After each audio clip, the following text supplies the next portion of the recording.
क्या आपने कभी सोचा है कि कुछ लोग ज़िंदगी भर मेहनत करते हैं फिर भी अमीर नहीं बन पाते, और कुछ लोग कम मेहनत करके भी धीरे धीरे अमीर बन जाते हैं। आज पार्ट 3 में हम समझेंगे अमीर लोग पैसे को कैसे मैनेज करते हैं। रिच डैड कहते हैं, it's not how much money you earn, it's how much you keep.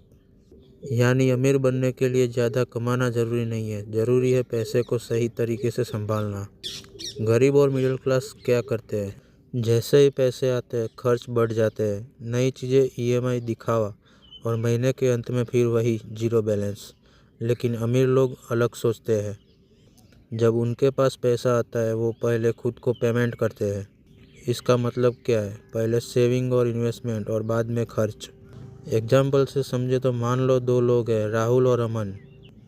Rahul की सैलरी 30,000 है। जैसे ही सैलरी आती है शॉपिंग, मोबाइल ईएमआई, बाहर खाना, महीने के अंत में कुछ नहीं बचता। अमन की भी सैलरी 30,000 है, लेकिन वो पहले 5,000 रुपये इन्वेस्टमेंट में डालता है। धीरे धीरे उसके एसेट बढ़ने लगते हैं और कुछ साल बाद उसका पैसा उसके लिए काम करने लगता है।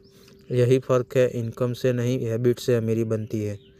रिच डैड कहते हैं अमीर लोग पहले एसेट बनाते हैं, फिर एसेट उनकी लाइफस्टाइल बनाते हैं।